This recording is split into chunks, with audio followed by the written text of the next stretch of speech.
Welcome to centum map. Friends, இந்த வீடியோவில் நம்ம பார்க்க போகிற பாடம் எக்கனாமிக்ஸ்.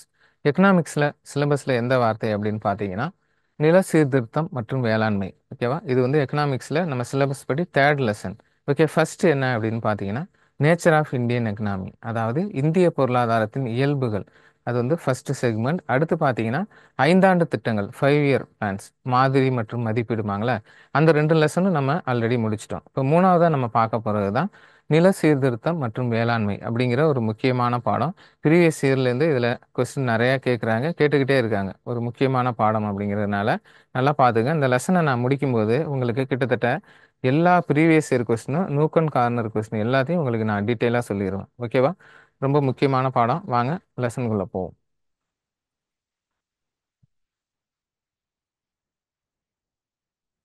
நில சீர்திருத்தம் அப்படின்னா என்னன்னு பார்க்கறதுக்கு முன்னால நிலம் அப்படின்னா என்னன்னு பார்த்துருவோம். நிலம் அப்படிங்கிறது உங்களுக்கு தெரியும், நம்ம பூமி அப்படின்னு சொல்லுவோம். ஓகே, ஐம்பூதங்கள்ல ஒன்று நிலம் அப்படின்னு சொல்லுவோம். நிலம், நீர், காற்று, நெருப்பு, ஆகாயம், இப்படி சொல்லுவோம்ல. ஐம்பூதங்கள்ல ஒன்று நிலம். ஓகே, அடுத்து இயற்கை கொடைகள் அனைத்தும் நிலம் எனப்படும் அப்படின்னு சொல்லுவாங்க. அதாவது நீங்க யோசிச்சு பார்த்தீங்கன்னா கடவுள் கொடுத்த எல்லாமே எங்க இருக்கு? நிலத்துல தான் இருக்கு. நீர், கனிம வளம், உணவு எல்லாமே, காடுகள் எல்லாமே நிலத்திலிருந்து கிடைக்கிறதுனால இயற்கை கொடைகள் அனைத்தும் நிலம் எனப்படும் அப்படின்னு சொல்லுவாங்க. அடுத்து நிலம் வந்து ஒரு நிரந்தர செல்வம். ஓகே, சொல்லுவாங்கள்ல, அசையும் சொத்து, அசையா சொத்து, மூவபிள் ப்ராப்பர்ட்டி, இம்மூவபிள் ப்ராப்பர்ட்டியில் நிலம் பார்த்தீங்கன்னா ஒரு அசையாத சொத்து அப்படின்னு சொல்லுவாங்க. அதனால ஒரு நிரந்தர செல்வம் நிலம். அடுத்து அளிப்பு விலை பூஜ்ஜியம். நிலத்தின் அளிப்பு விலை வந்து பூஜ்ஜியம். என்னன்னு பார்த்தீங்கன்னா, அப்போ ஒரு பெரிய ஒரு பில்டிங் இருக்கு, அந்த நிலத்துக்குன்னு நம்ம எதுவுமே செய்ய மாட்டோம். அதோட அளிப்பு விலை பார்த்தீங்கன்னா எப்பயுமே பூஜ்ஜியமா இருக்கும். அதை தான் சொல்றாங்க. அடுத்து அதிகாரம் செய்யும் கருவியாக உள்ளது. நிலப்பிரபுக்கள், ஜமீன்தார்கள், இல்லைன்னா குத்தகைதாரர், இவர்கள் வந்து ஒரு அதிகாரம் செய்யும் கருவியாக நிலம் பார்க்கப்படுகிறது. அதையும் சொல்றாங்க. அடுத்து நிலத்திற்கு மனிதர்கள் சொந்தம் அப்படிங்கிறாங்க. இது யார் சொன்னது அப்படின்னா பழங்குடியினர் அப்படி நினைக்கிறாங்க. ஓகே, நம்ம என்ன நினைப்போம்னா இந்த இடம் எனக்கு, அந்த இடம் என்னது, எனக்கு சொந்தம், இடம் எனக்கு சொந்தம் அப்படிம்போம். ஆனால் பழங்குடியினர் என்ன சொல்லுவாங்கன்னா மனிதர்கள் தான் நிலத்திற்கு சொந்தம் அப்படின்னு நினைப்பாங்க. அதாவது இயற்கையை, நிலத்தை அதிகமாக நேசிப்பார்கள், விரும்புவார்கள் அப்படிங்கிறத தான் இதை இன்டைரக்டா சொல்றாங்க. ஓகேவா? அடுத்து பார்த்தீங்கன்னா நிலம் வந்து ஆற்றல் வாய்ந்தது. நிலம் வந்து என்னைக்கா இருந்தாலும் அதாவது எஃபிஷியன்சியாக இருக்கும், ஆற்றல் இருக்கும், அதனால வளம் கிடைக்கும் அப்படிங்கிறத இங்கே சொல்கிறாங்க. அடுத்து என்ன சொல்கிறாங்கன்னா நிலமும் உழைப்பும் முதன்மை காரணிகள் எனப்படும். ஒரு வருஷம் கேட்டிருக்காங்க, முதன்மை காரணிகள் என அழைக்கப்படுவது நிலமும் உழைப்பும். ஓகே, இப்போ இந்த முதல் நிலை தொழில்கள்னு சொல்லுவாங்கள்ல, பிரைமரி செக்டார், அதில் கூட பார்த்தீங்கன்னா நிலத்துடன் தொடர்புடையதான் முதல் நிலை தொழில்கள். எப்படின்னா வேளாண்மை, சுரங்க தொழில், மீன் பிடித்தல், மரம் வெட்டுதல், இதெல்லாம் பார்த்தீங்கன்னா முதல் நிலை தொழில் அப்படிம்பாங்க. அதனால நிலமும் உழைப்பும் முதல் நிலை காரணிகள் என அழைக்கப்படும். அடுத்து நிலம் கடவுளுக்கு சொந்தமானது அப்படின்னு டுடுமியான் சொல்லியிருப்பார். நிலம் கடவுளுக்கு சொந்தமானது என கூறியவர் யார் அப்படின்னு கேட்பாங்க, டுடுமியான். அடுத்து பாருங்க, இந்த வாரம் அல்லது வாடகை, நிலத்தை பயன்படுத்துவதற்காக நம்ம கொடுக்கப்படும் அந்த தொகை தான் வாரம் அல்லது வாடகை அப்படிம்பாங்க. இன்னும் புரியுற மாதிரி சொல்லணும்னா உழைப்புக்கு வந்து என்ன கொடுப்பாங்க? ஊதியம் கொடுப்பார்கள். மூலதனத்திற்கு வந்து என்ன கொடுப்பாங்க? வட்டி கொடுப்பாங்க, இன்ட்ரெஸ்ட் கொடுப்பாங்க. அது மாதிரி நிலத்துக்கு கொடுக்கப்படுவது வாரம் அல்லது வாடகை எனப்படும். ஓகேவா? இப்ப நிலம்னா என்னன்னு பார்த்துட்டோம். அடுத்து நில சீர்திருத்தம், இதான் நம்ம பாடம். நில சீர்திருத்தம் அப்படின்னா என்னன்னு நம்ம பார்க்க போறோம். ஓகேவா? சுதந்திரத்திற்கு முன் நில சீர்திருத்தம் ஆங்கிலேயர் காலத்தில் எப்படி பண்ணாங்க, சுதந்திரத்திற்கு அப்புறம் எப்படி பண்ணாங்கன்னு 2 செக்மெண்ட்டாக நம்ம பார்க்க போகிறோம். ஆங்கிலேயர் காலத்தில் எப்படி இருந்தது, சுதந்திரத்திற்கு பிறகு எப்படி இருந்தது, அப்போ தான் உங்களுக்கு நல்ல புரிதல் இருக்கும். ஆங்கிலேயர் காலம் அப்படின்னு பார்க்கும்போது இன்னும் கொஞ்சம் பேக்கில் போயிட்டு மன்னராட்சி, ஓகே, முடியாட்சி காலத்தில் என்ன இருந்துச்சு அதையும் நம்ம ரெஃபரன்ஸுக்கு எடுத்துக்குவோம். அப்போ தான் உங்களுக்கு நில சீர்திருத்தம் அப்படின்னா என்னன்னு உங்களுக்கு புரியும்.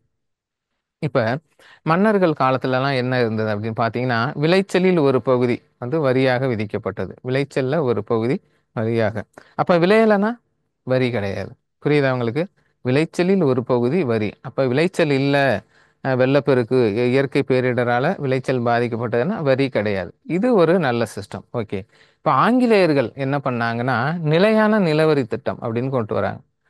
Permanent settlement, temporary settlement. இந்த பர்மனெண்ட் செட்டில்மெண்ட்ல என்ன சொல்றாங்க அப்படின்னா இவ்வளோ பெரிய நிலம் இருக்கு, இதற்கான வருமானம் வருடம் வருடம் எனக்கு குறையாமல் அந்த பர்டிகுலர் பர்சன்டேஜில், அந்த ரேஷியோவில் எனக்கு வேணும் அப்படின்னு ஆங்கிலேயர்கள் திட்டம் போடுறாங்க, சட்டங்கள் ஏற்றுறாங்க. புரியுதா அவங்களுக்கு? என்ன, ஆங்கிலேயர்களுக்கு வந்து வருவாய் வேணும். அவங்களோட மைண்டில் என்ன இருந்துச்சுன்னா, கிட்டத்தட்ட அப்போ இருந்த இந்தியா வந்து அவங்க இங்கிலாந்தை விட கிட்டத்தட்ட 15 மடங்கு பெரிய நாடு பரப்பளவில் இந்தியா அப்போ இருந்தது. அப்போ இருந்த இந்தியா மீன்ஸ் என்னன்னா, இன்னைக்கு இருக்கிற இந்தியா, பாகிஸ்தான், பங்களாதேஷ், மியான்மர் இது எல்லாம் சேர்ந்தது தான் அப்போ இருந்த இந்தியா. உங்களுக்கு தெரியல, இந்த மியான்மர் கூட 1937 இந்தியாவிலிருந்து பிரிக்கப்பட்டதுன்னு ஒரு ப்ரீவியஸ் இயரில் கேட்டிருக்காங்க. அப்போ ஆங்கிலேயர் மைண்டில் என்ன இருந்துச்சுன்னா, இங்கே வந்ததே காலனி ஆதிக்கத்தில் பணம் ஈட்டுவதற்கு நம்மளை ஒரு சந்தையாக பயன்படுத்தினாங்க. இவ்வளோ பெரிய நிலப்பரப்பில் நம்ம ஏன் வரி வசூல் செய்யக்கூடாது அப்படின்ட்டு நிரந்தர வரி வருவாய் கொண்டு வராங்க. அதுக்கு 3 முறைகளையும் என்ன பண்ணுறாங்க, புகுத்துறாங்க. ஓகேவா? நிரந்தர அந்த வருவாயில் வந்து அவங்க கான்செப்ட் என்னன்னா, விளைநிலமோ தரிசு நிலமோ வரி வந்து கண்டிப்பாக வேணும் அப்படிங்கிற மாதிரி கொண்டு வராங்க. ஓகே. நிலத்தை ஒரு கருவியாக கொண்டு அரசின் வரி வருவாயை உயர்த்துதல். நிலத்தை வந்து என்ன பண்றாங்க, ஒரு கருவியா பயன்படுத்த ஆரம்பிக்கிறாங்க. ஏன்னா இப்ப இருக்கிற மாதிரி உங்களுக்கு அப்ப வந்து எல்லா பொருளுக்கும் வரி விதிக்க முடியவில்லை. ஓகேவா? அப்ப நிலம் மட்டும் அவங்களுக்கு ஒரு முக்கிய கருவியாக கிடைத்து விட்டது. ஓகே. அதனால 3 வகையான நில உடைமை முறைகளை ஆங்கிலேயர்கள் பின்பற்றினார்கள். அந்த 3 வகையும் அதுல என்னென்ன ப்ரீவியஸ் இயர்ல கேட்டிருக்காங்க அப்படிங்கிறதையும் நம்ம வந்து டீட்டெயிலாக பார்க்க போறோம். அதற்காக சில சட்டங்களையும் இயற்றுகிறார்கள். ஏன்னா வந்து சட்டம் போடாமல் வந்து வரி விதிக்க முடியாது. சட்டம் வந்து போட்டு தான் வரி விதிக்க முடியும். இதுவும் ப்ரீவியஸ் இயர்ல கேட்டிருக்காங்க. வரி விதிக்கணும்னா என்ன, அதுக்காக வந்து சட்டங்கள் இயற்ற வேண்டும். இப்போ ஜிஎஸ்டி கொண்டு வராங்க அப்படின்னா அதுக்கு முன்னாடி என்ன, சட்டம் இயற்றி விட்டார்கள். ஓகேவா? அடுத்து இப்படி வந்து ஆங்கிலேயர்கள் அந்த நிலவரி வசூலிப்பதை ஒரு நோக்கமாக கொண்டிருந்ததால், ஓகே, விளையாத நிலத்திற்கும் வரி வசூலிக்க வேண்டும் என்பதெல்லாம் பின்பற்றியதால், அந்த 1857 கழகம் இருக்குல்ல, அதை வந்து சிப்பாய்கள் கழகம் இல்லைன்னா முதல் இந்திய சுதந்திர போர் அப்படின்னே சொல்லுவாங்க. அந்த கழகத்திற்கும் இந்த நிலவரி வசூல் முறை ஒரு காரணமாக இருந்தது. அதையும் இங்கே மென்ஷன் பண்றாங்க. அடுத்து ப்ரீவியஸ் இயர்ல இந்த கொஸ்டின் கேட்டாங்க. என்ன கேட்டாங்கன்னா, 1857 குடியானவர்கள் அதிகமாக செலுத்த வேண்டியிருந்த வரி எது அப்படின்னு கேட்டாங்க. 1857 குடியானவர்கள் அதிகமாக செலுத்த வேண்டியிருந்த வரி என்னன்னா நிலவரி. ஓகேவா? நிலவரி அதிகமாக செலுத்த வேண்டியிருந்தது. அதான் இங்கே மென்ஷன் பண்றாங்க. அடுத்து ஆங்கிலேயர்கள் காலத்துல என்ன நடந்தது அப்படிங்கிறத பார்க்கறதுக்கு முன்னால மன்னர்கள் காலத்துல என்ன நடந்துச்சுன்னு கொஞ்சம் பின்னால போய் பார்த்துட்டு வரும். ஓகேவா? மன்னர்கள் காலத்துல பார்த்தீங்கன்னா விவசாயத்திற்கும் நில சீர்திருத்தத்திற்கும் மன்னர்கள் காலத்துல முக்கியத்துவம் கொடுக்கப்பட்டிருக்கு. ஃபார் எக்ஸாம்பிள் பார்த்தீங்கன்னா இங்க வந்து ஷெர்ஷா சூரியை பத்தி எடுத்துக்கிறாங்க. விவசாயி சீர்குலைந்தால் மன்னன் சீர்குலைவான் என கூறியவர் யார் அப்படின்னா ஷெர்ஷா சூரி. அதே போல படையெடுத்து செல்லும்போது பயிர்களுக்கு சேதம் ஏற்படாத வண்ணம் செல்ல வேண்டும் என்பதை மிகவும் உறுதியாக இருந்தார். இது யாருன்னு பார்த்தீங்கன்னா ஷெர்ஷா சூரி. நீங்களே இமேஜின் பண்ணி பாருங்க, அந்த காலத்துல படைகள் வந்து 10,000 பேர், 20,000 பேர், 50,000 பேர், லட்சக்கணக்கான படைகள் ஒரு வயல்வெளியில வந்து புகுந்து போனாங்கன்னா என்ன ஆகும்? ஏன்னா படையெடுத்து போறவங்க எப்பயுமே பை ரோடெல்லாம் போக மாட்டாங்க. ஓகேவா? அவங்களுக்கு வந்து குறுக்க தான் பூந்து போவாங்க படையெடுத்து போறவங்க. அப்படி போகும்போது அப்படி போனா பயிர்கள் எவ்வளவு பாதிக்கப்பட்டிருக்கும், இப்படியெல்லாம் போயிருப்பாங்க. ஓகே. அது மாதிரி வந்து செய்யக்கூடாது, கவனமா இருக்கணும் அப்படிங்கிறத அந்த ஷெர்ஷா சூரி ஃபாலோ பண்றாரு. பட்டா முறையை முதலில் கொண்டு வந்தவரும் ஷெர்ஷா சூரி தான். ஃபாதர் ஆஃப் ரயத்துவாரி அப்படிம்பாங்க. ரயத்துவாரி முறையின் தந்தை எனவும் ஷெர்ஷா சூரி அழைக்கப்படுகிறார். ரயத்துவாரி முறை அப்படின்னா என்னன்னு நம்ம இப்போ பார்ப்போம். ஓகேவா? இதில் பார்ப்போம். அடுத்து பார்த்தீங்கன்னா, நம்ம முகமது பின் துக்ளக் இருக்கார்ல, முரண்பாடுகளின் மொத்த உருவம் அப்படின்னு சொல்லுவோம்ல, அவர் என்ன பண்றாருன்னா, விவசாயிகளுக்கு வந்து தோஆப் அப்படிங்கிற ஒரு வரியை விதிக்கிறார். அதெல்லாம் என்னன்னா, 2 ஆறுகளுக்கு இடைப்பட்ட பகுதி தான் தோஆப். ஓகேவா? அப்ப அங்க வந்து முப்போகம் விளையும். ஏன்னா 2 ஆறுகள் மூலமும் பாசனம் பெறுவதால் முப்போகம் விளையும். எக்ஸ்ட்ரா வரியை வந்து ஏத்துறாரு முகமது பின் துக்ளக். அப்ப விவசாயிகள் வரி சுமை தாங்காம காடுகளில் புகுந்து தஞ்சம் அடைந்து விடுகின்றனர். விவசாயத்தை விட்டுட்டு ஓடிட்டாங்க. அப்போ முகமது பின் துக்ளக் தவறை உணர்ந்து அவங்கள கூப்பிட்டு தக்காவி அப்படிங்கிற விவசாய கடன் வழங்கி விவசாயம் செய்ய சொல்லியிருப்பார். ஓகேவா? இந்த விவசாய கடன்களையும் அவங்களுக்கு வந்து பெரோசா துக்ளக் வந்து தள்ளுபடி பண்ணியிருப்பார். பூங்கா பெரியர் நீர்ப்பாசன முறையின் தந்தைன்னா சொல்லுவாங்க பெரோசா துக்ளக். ஓகேவா? அடுத்து அலாவுதீன் கில்ஜி, டெல்லி சுல்தான், அவரை பத்தி சொல்லிடுவோம். அவர் பார்த்தீங்கன்னா அங்காடி சீர்திருத்தம் செய்தார். யாராவது எடையை இது பண்ணி ஏமாத்துனாங்கன்னா எடைக்கு எடை சதையை வெட்டினாரு அப்படி இப்படிலாம் நம்ம படிச்சிருக்கோம். எடை முறையெல்லாம் கொண்டுட்டு வந்தார்ல, அந்த அலாவுதீன் கில்ஜி பார்த்தீங்கன்னா நிலங்களை அளக்கும் முறையை முதலில் கொண்டு வந்தார். ஏன்னா நிலம் அளப்பது தான் நில சீர்திருத்தத்தின் முக்கிய நோக்கமாக இருக்கும். ஓகேவா? நிலங்களை அளந்து ப்ராப்பராக வரி வாங்குறதுக்கு. ஓகே. அடுத்து இதுக்கெல்லாம் முன்னோடி யார் அப்படின்னு பார்த்தீங்கன்னா சோழர்கள் காலத்துல ராஜராஜ சோழன் வந்து நிலங்களை முழுவதும் அளக்க உத்தரவிட்டார். ஓகேவா? இப்போ ப்ராப்பராக அளந்தாங்க. ஒரு பர்டிகுலர் மெஷர்மெண்ட்டுக்கு ஒரு கோல் மாதிரி ஒன்று ரெடி பண்ணி அதை வச்சு நிலங்கள் முழுவதும் அளக்கப்பட்டது. ஓகேவா? அதனால தான் அந்த ராஜராஜ சோழன் வந்து உலகளந்தான் அப்படி என்றும் அழைப்பார்கள், இந்த நிலங்களை அளந்ததால. அடுத்து அக்பர் காலத்துல விவசாயிகளும் அரசாங்கமும் செய்து கொண்ட ஒப்பந்தம் டேஸ் எனப்படுகிறது அப்படின்னு ஒரு வருஷம் கேட்டிருக்காங்க. அக்பர் காலத்துல விவசாயிகளும் மன்னர்களும் அரசாங்கமும் செய்து கொண்ட ஒப்பந்தம் குவிலியாத் எனப்படுகிறது. சிவாஜி காலத்தில் வேளாண்மைக்கு விதிக்கப்பட்ட வரிக்கு என்ன பேர் அப்படின்னா சர்தேஷ் முகி. சிவாஜி காலத்தில் வேளாண்மைக்கு விதிக்கப்பட்ட வரி சர்தேஷ் முகி. 10 1 பங்கு ஒரு நல்ல முறை. ஓகேவா? அடுத்து வேத காலத்தில் வேளாண்மைக்கு விதிக்கப்பட்ட வரி பார்த்தீங்கன்னா பாலி. இது 1/6. இது எல்லாமே ப்ரீவியஸ் இயர் கொஸ்டின் ஃப்ரெண்ட்ஸ். ஓகேவா? இப்ப மன்னர்கள் காலம் பார்த்துட்டோமா? திரும்ப ஆங்கிலேயர்கள் காலம் என்ன அப்படிங்கிறத நம்ம பார்க்கணும். ஓகேவா? முகல் பீரியட் முடியறதுக்கு முன்னாடியே ஆங்கிலேயர்கள் வந்திருப்பாங்க. பிளாசி போர், பக்சார் போருக்கு அப்புறம் கொஞ்சம் கொஞ்சம் இந்தியா முழுவதும் ஆங்கிலேயரின் கட்டுப்பாட்டில் போகும். ஓகே, அப்போ வந்து பார்த்தீங்கன்னா ராபர்ட் கிளைவ் தான் இந்தியாவை வென்றவர் அப்படிம்பாங்க. ஓகே, அவர் வந்து அவர் அப்பயே யோசிக்க ஆரம்பிச்சிருவார் இந்த நில வருவாய் பற்றி. இப்போ வந்து ஒரு வருட அந்த டெம்பரவரி நில சீர்திருத்த முறை, அதாவது வரி வசூல் முறை அவர் சொல்லியிருப்பாரு. அதுக்குள்ள அவர் இங்கிலாந்து போயிடுவாரா? அடுத்து நிரந்தரமான பர்மனன்ட் செட்டில்மெண்ட் அப்படிங்கிற ஒரு நிரந்தர வரி முறையை பார்த்தீங்கன்னா காரன் வாலிஸ் பிரபு அப்படிங்கிறவர் அறிமுகப்படுத்துவார். அந்த முறை தான் ஜமீன்தாரி முறை எனப்படும். மொத்தம் 3 முறையை வந்து ஆங்கிலேயர்கள் நில உடைமை முறைகளை பின்பற்றினார்கள். அதில் ஃபர்ஸ்ட் நம்ம பார்க்க போகிறது ஜமீன்தாரி முறை. ஓகே, ஜமீன்தாரி முறை அப்படின்னா என்னன்னா, இந்த மக்களிடம் இருந்த நிலங்கள் அனைத்தையும் ஆங்கிலேயர்கள் கைப்பற்றினார்கள். மக்களிடம் இருந்த நிலம் அனைத்தையும் பிடுங்கப்பட்டு ஜமீன்தார்கள் வசம் கொடுக்கப்பட்டது. ஒரு பர்டிகுலர் ரீஜன்ல ஒரு ஜமீன்தாரை வந்து என்ன பண்ணாங்க, நாமினேட் பண்ணி, அப்பா நீ தான் ஜமீன்தார், அவர்களாக நியமிச்சாங்க. இந்த மொத்த நிலமும், இந்த பர்டிகுலர் ஊர்ல உள்ள மொத்த நிலமும் இனி உனக்கு தான் சொந்தம். இதற்கு வரி செலுத்த வேண்டிய பொறுப்பும் உனக்கு தான் இருக்கு. ஓகேவா? விவசாயிகள்ட்ட இருந்து வரியை வசூல் பண்ணி நீ கொடுத்துரு அப்படின்னு ஒரு மீடியேட்டர் மாதிரி ஜமீன்தார்களை ஆங்கிலேயர்கள் நியமித்தார்கள். இந்த முறை தான் ஜமீன்தாரி முறை எனப்படும். அரசுக்கு வரி செலுத்த வேண்டிய பொறுப்பு ஜமீன்தார்களுக்கு.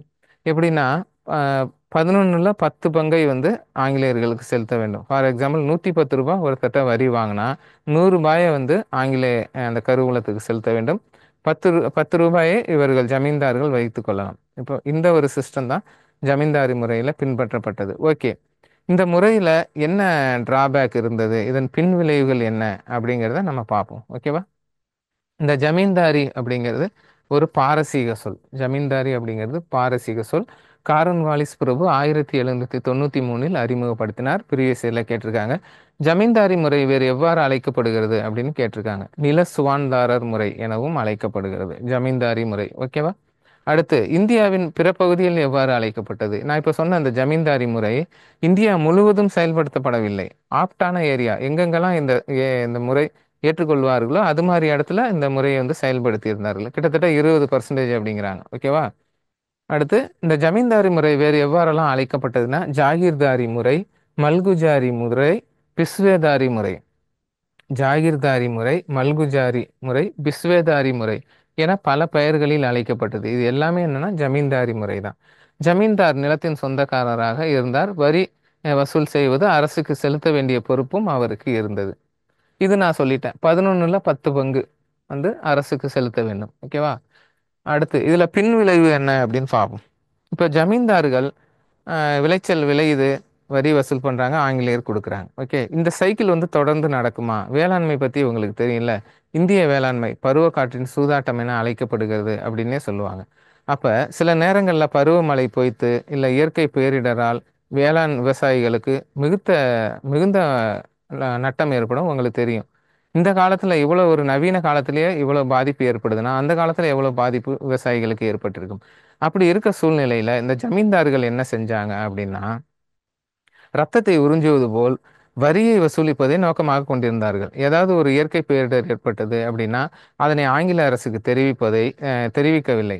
ஒரு கண்ணாடி போல் செயல்படாமல் ஒருதலை பட்சமாக ஆங்கில அரசிடம் நல்ல பெயர் வாங்குவதை மட்டுமே நோக்கமாக கொண்டிருந்தார்கள். ஏனென்றால் இந்த ஜமீன்தாரி முறை அவர்களுக்கு பரம்பரையாக தொடரும். அதனால ஆங்கிலேயர்களிடம் ஒரு நல்ல பேர் வாங்குறதிலே அவங்க என்ன பண்ணாங்க, கவனம் இருந்ததை தவிர விவசாயிகளின் பிரச்சனைகளை ஆங்கில அரசு கொண்டு செல்லவில்லை. முடிந்த அளவு வரியை வாங்கி கொடுத்து ஆங்கிலேயரிடம் நல்ல பெயர் வாங்கினார்கள். இதன் பின் விளைவாக நிறைய போராட்டங்கள், புரட்சிகள், கழகங்கள்லாம் நடந்தது. நிறைய நடந்திருக்கு அந்த காலத்துல. ஒரு சில மட்டும் தான் வெளியில் தெரிய வந்தது. நிறைய விவசாயிகளை சாகடிச்சிருக்காங்க. இப்படியெல்லாம் ஒரு பிரச்சனைக்குரிய முறையாகவே ஜமீன்தாரி முறை இருந்தது. சரி, இது என்ன ஆச்சு பிற்காலத்துல அப்படின்னு பார்த்தீங்கன்னா, இந்த முறை ஒழிக்கவே படவில்லை. ஆங்கிலேயர் ஆட்சி செய்த கிட்டத்தட்ட 200, 250 ஆண்டுகள் வரை இந்த முறை தொடர்ந்தது. ஓகே. சுதந்திரத்திற்கு பிறகுதான் இந்த ஜமீன்தாரி முறை ஒழிக்கப்பட்டது. சுதந்திரத்திற்கு பிறகு ஜமீன்தாரி முறை, ஜமீன்தாரி அபாலிஷன் ஆக்ட் இயற்றப்பட்டு ஒழிக்கப்பட்டது.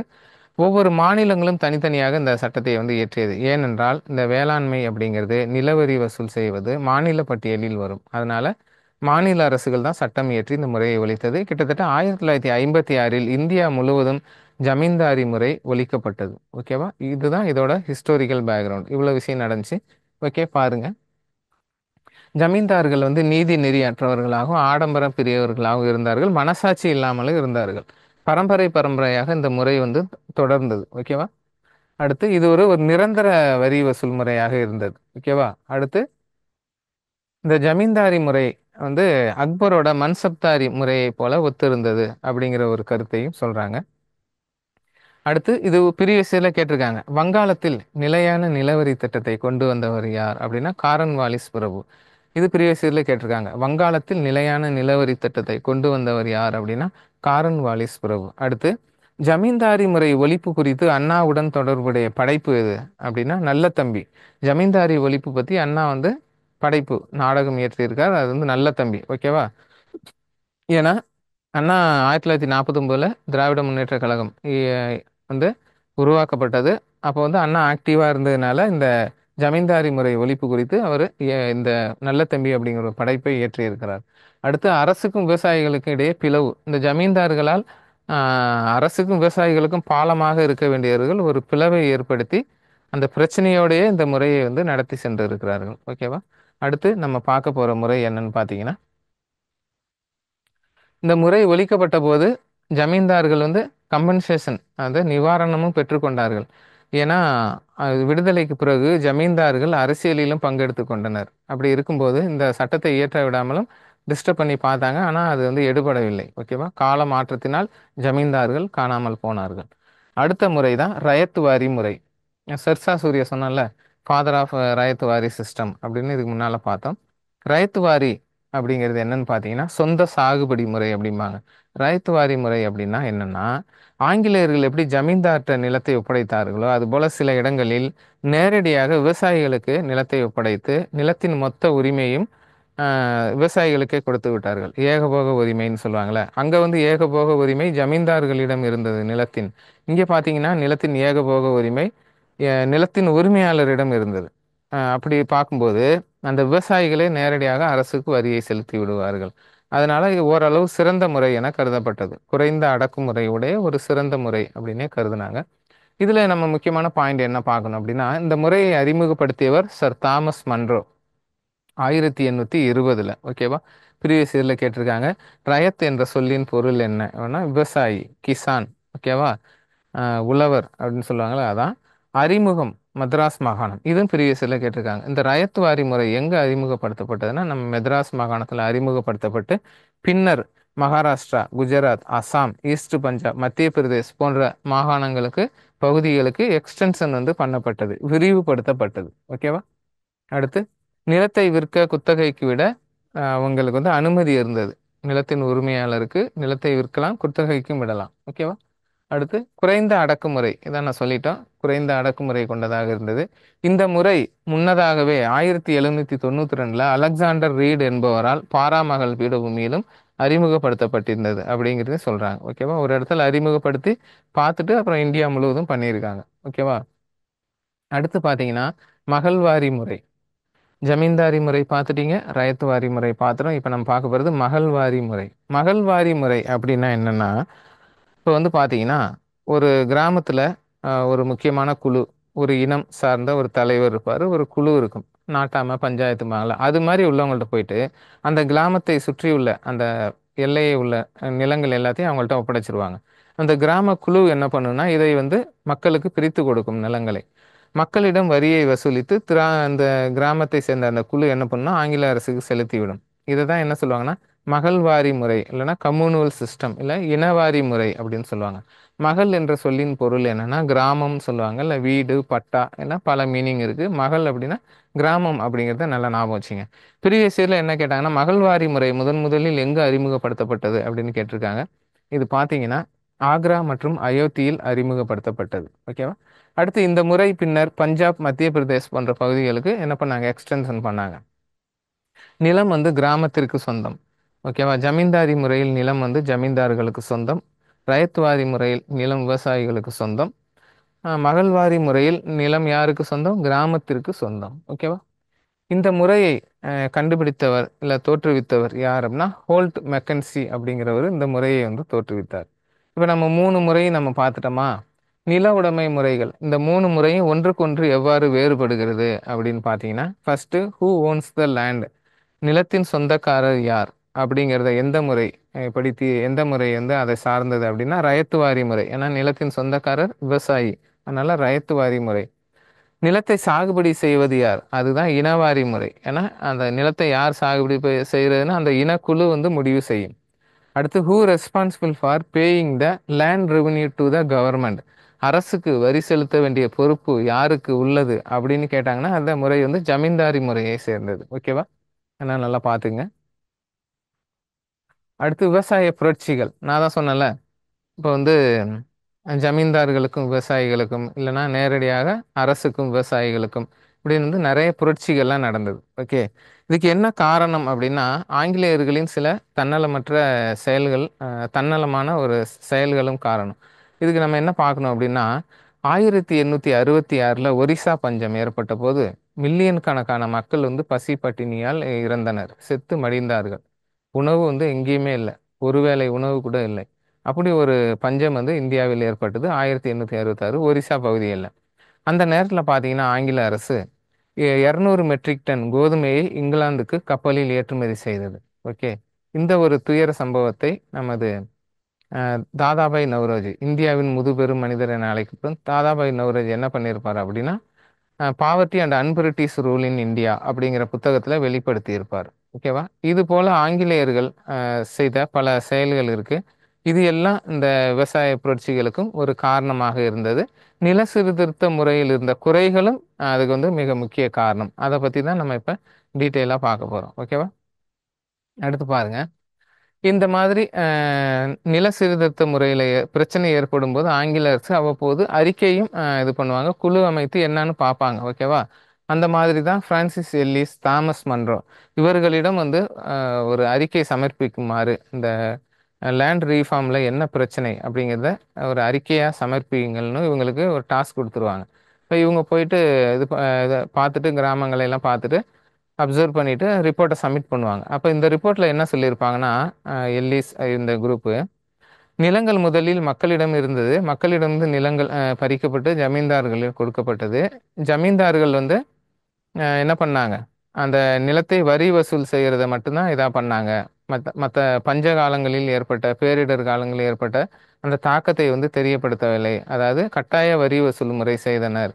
இந்த மாதிரி முறை வந்து இந்த ஜமீன்தார்கள் மட்டும் கிடையாது, அந்த மகள்வாரி முறை, ரயத்வாரி முறை, எல்லா முறையிலையும் இந்த தாக்கம் இருந்திருக்கு. அதிகபட்சமா ஜமீன்தாரி முறை.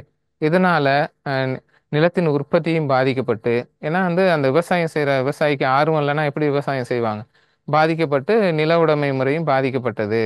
அதனால நிலம் இல்லாத மக்களின் எண்ணிக்கை அதிகரித்து விட்டது. நிலம் இல்லாத மக்களை தான் பஞ்சமர்கள் அப்படின்னு சொல்லுவாங்கல்ல, அப்படிங்கிறத அவங்க அறிக்கையா கொடுத்துருப்பாங்க. ஓகேவா. அடுத்து இண்டிகோ கழகம். ஓகே. இண்டிகோ கழகம் அப்படின்னா உங்களுக்கு தெரியும், இந்த அவுரி செடி வந்து பயிர் செய்கிறது. இது சம்பந்தமா உங்களுக்கு நீல் தர்பன், ஓகே, நீல் தர்பன் அப்படிங்கிற நாடகத்தில் ஒருத்தர் சொல்லியிருப்பார். யார் அப்படின்னு கமெண்ட் செக்ஷனில் சொல்லுங்க. அவர் என்ன சொல்லியிருப்பார் அப்படின்னா இண்டிகோ கழகம் அப்படிங்கிறது, இண்டிகோங்கிறது ஒரு கலர் உங்களுக்கு நல்லா தெரியும். அந்த இண்டிகோ கழகத்தில் அந்த அவுரி செடி மூலம் அந்த கலர் சாயம் தயாரிப்பார்கள். அதை வந்து நம்ம சாகுபடி செய்ய சொல்லி ஆங்கில அரசு சொல்லும். பின்னர் வந்து கொள்முதல் செய்யும் போது அது வந்து சாப்பிடலாம் முடியாது. ஒருவேளை அது உணவு பயிராக இருந்தால் கூட பிரச்சனை இல்லை, ஆங்கில அரசு கம்மியான விலைக்கு வாங்கினா நம்ம வச்சுக்கலாம். வேற வழி இல்லாமல் ஆங்கில அரசு கொள்முதல் செய்யும் கம்மியான விலைக்கே நம்ம கொடுக்கப்பட்டோம். அதாவது கிட்டத்தட்ட என்னன்னா ஏமாத்துறது மாதிரி, ஒரு கிலோ 5 ரூபாய் வாங்கிக்கிறேன் அப்படின்னு சொல்லிட்டு விவசாயம் பண்ண சொல்லிட்டு கிலோ ரூ. 1 தான் எடுத்துக்குவேன், இல்லைன்னா நீனே வச்சுக்கன்னா அதை என்ன பண்ண முடியும் நம்ம? அது மாதிரி ஒரு ஏமாற்று வேலை செஞ்சேன். அதை தான் வந்து இண்டிகோ கழகம் அப்படிம்பாங்க. 1859 62 காலகட்டத்தில் இது தொடர்பான புரட்சிகள் போனது. இதுலேருந்து என்ன தெரியுதுன்னா, பாதிக்கக்கூடியவர்கள் வல்னரபிள் அந்த இதாக யார் இருந்தாங்கன்னா விவசாயிகள். எல்லாருமே விவசாயிகளை தான் ஏமாத்துறாங்க அப்படிங்கிறத சொல்கிறாங்க. அடுத்து பார்த்தீங்கன்னா இந்த மாப்ளா கழகம், இது ரொம்ப முக்கியம். 1921 அடிக்கடி கேட்குறாங்க. கேரளாவில் நடந்த சம்பவம். இதில் என்னென்னா, கேரளாவில் வந்து இந்த ஜமீன்தார் நம்பூதிரிகள் அப்படின்லாம் சொல்லுவாங்கள்ல, அவங்க தான் ஜமீன்தார்களாக இருந்தாங்க. அவங்க கீழே வந்து வேலை செய்த கூலி ஆட்களாக இருந்தது குத்தகைதாரர் வேலை செஞ்சவங்களா இருந்தது தான் மாப்ளா அப்படிங்கிற ஒரு முஸ்லீம் சமூகத்தினர். இவங்க என்ன பண்ணாங்கன்னா, குத்தகைக்கு நிலத்தை விட்டுட்டு விளைச்சல்ல கிட்டத்தட்ட பாதிக்கு பாதி வாங்கினவங்க அதுக்கு மேலேயும் கேட்க ஆரம்பிச்சிட்டாங்க. அப்போ வந்து மோதல்கள் அடிக்கடி இவங்களுக்குள்ள மோதல் நடந்தது. ஆனால் லைம் லைட்டுக்கு வந்தது எப்படின்னா 1921 நடந்த மோதல் அதிகமாக பேசப்பட்டது. ஏன்னா காலம் மாறிடுச்சுல. அதுக்கு முன்னாடியும் நிறைய நடந்திருக்கு. கிட்டத்தட்ட 3000 பேரை சாகடிச்சிட்டாங்க. ஓகே, அதனால இந்த மாப்பிளா கழகம் கேரளா 1921 அப்படிங்கிறது ரொம்ப முக்கியம்.